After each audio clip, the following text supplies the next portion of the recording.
Hi everyone, it's Lydia here again. What if I told you that the biggest health crisis of our time is not just about pandemics or rare diseases, but something much, much closer to home? Sadly, it is, and it's chronic disease. Chronic disease is now one of the biggest global crises that we have. Did you know that chronic disease accounts for over 74% of deaths globally? That is over 41 million people annually, and it's rising. And in Australia, we're not immune. At least 1 in 2 people, that's 50% of the country, have at least one or more form of chronic disease. This is according to the Australian Institute of Health and Welfare. So this data is really solid, and it is scary. So what is chronic disease? Well, essentially, we're talking about things like cardiovascular diseases, such as strokes and heart attacks and respiratory problems, or such as asthma and chronic airways disease. It may be chronic pain problems like arthritis or fibromyalgia, there's lupus, you name it, autoimmune conditions, celiac disease, gut health problems, obesity. There is a plethora of them, but they are on the rise globally, and it is absolutely a preventable epidemic. The beauty of lifestyle medicine is it offers hope and real solution for change. Our healthcare systems are under immense pressure and are cracking. They cannot cope with the system. It is costing billions of dollars. And sadly, the traditional medical model just isn't able to cope with chronic disease. There is no one-stop cure. There is no one pill that fixes everything. But the beauty of this is lifestyle medicine. Lifestyle medicine gets to the root cause of many of the problems that are causing chronic disease. And we're in a position, just like you do when you turn down the gas on a stove that's creating the flame, we're in a position to dial this down and actually turn down the factors that are causing the chronic disease in the first place. And one of the most powerful ways to actually turn the metaflammation down is through lifestyle change, because it is the poor lifestyle choices that are actually dialing the inflammation up in our body in the first place. And this, my friends, is the power of lifestyle medicine. When you address lifestyle factors such as nutrition, such as physical activity, sleep, stress management, environmental toxins, you're in a very powerful position to actually, create the environment within the body for cells to not be constantly bathed in the inflammatory chemicals that are swimming around in our body that cause disease. We have the power, we have the control over that. And that's the point I want to make today. I want people to understand this is not happening to you.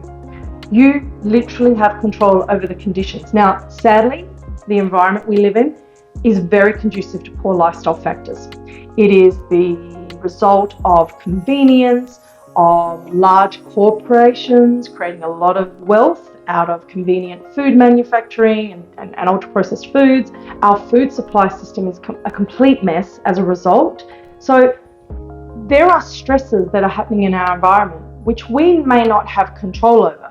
What we do have control over, though, is the choices we make as to whether to engage with these stresses or consume these stresses to our body.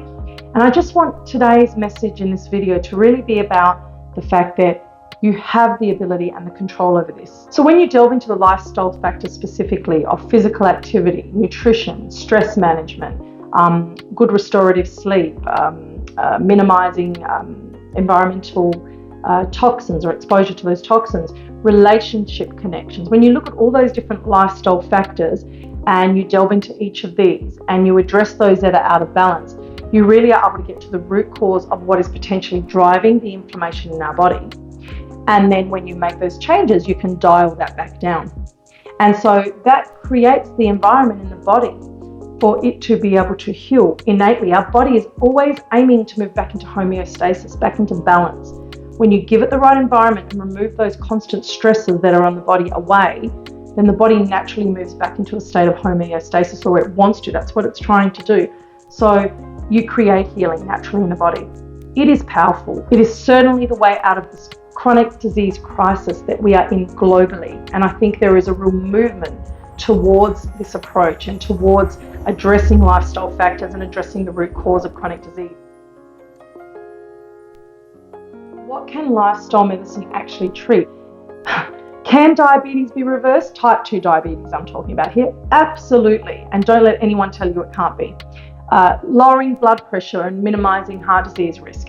improving mental health, anxiety and depression. Gosh, anxiety and depression has been so closely linked to lack of movement, to eating the wrong foods, to poor gut health. The links are huge. They're so strongly linked to our food, the way we eat, the way we move, the levels of stress we have, the lack of sleep that we are having. So absolutely you can manage these and support it and reverse it. Autoimmune conditions. Autoimmune condition is essentially, autoimmune disease is essentially the result of significant amounts of inflammation in the body. Dial it down. It can absolutely make a massive difference. And even some cancers are now being strongly linked to poor lifestyle factors. So again, there is so much more to come on this, and I'll be delving into a lot more of this in detail in future videos. But I just wanted to kind of give a bit of an overview of what lifestyle medicine is and what it genuinely can do and the mechanism behind it. So what can you do today to make a start? Just simple things that you can actually make a start with. Well, the first thing you could do is actually remove ultra-processed food from your diet. Easier said than done, I know, if you haven't made those changes yet. But that is probably one of the places I would start first. And that means anything that's ultra-refined, simple sugars, particularly sugary drinks. Oh my God, one of the biggest drivers of inflammation. Reducing significantly or removing, ideally, those things out of your food supply, out of what you consume, then absolutely you're going to feel massive benefits from that alone as a starting point. Add more fruits and vegetables, more plant-based food. What people are often lacking is a lot of plant-based food and fiber. Fiber. I can't say it enough. It is one of the biggest drivers of gut health. And in future videos, I intend to go right into the detail around the gut microbiome, which is heavily impacted by so many of our lifestyle choices and drives a lot of that inflammation into the body. So fiber is one of the best things you can do. The more fiber you eat, say in the form of just plant-based foods and legumes and just all those high fiber foods, the best thing you can do. Try and walk 30 minutes a day. Just a gentle walk every day. If you're not moving much at all, if you're a very active person, that's a different story. But if you're not active and you're very sedentary, like many of us sitting in front of computers every day in your work or a student studying, whatever it is, try and get more movement. Just, after a meal is one of the best times you can do it. If you eat and you have your dinner at night and go for a quick 20-30 minute walk, you're helping to buffer the glucose spike coming from your food and help to regulate and manage your blood sugar. So it's a really good starting point. Try and practice some form of mindfulness. Our brain is like a monkey's brain. It's just bouncing around all day long. We have thoughts coming and going rapidly all day.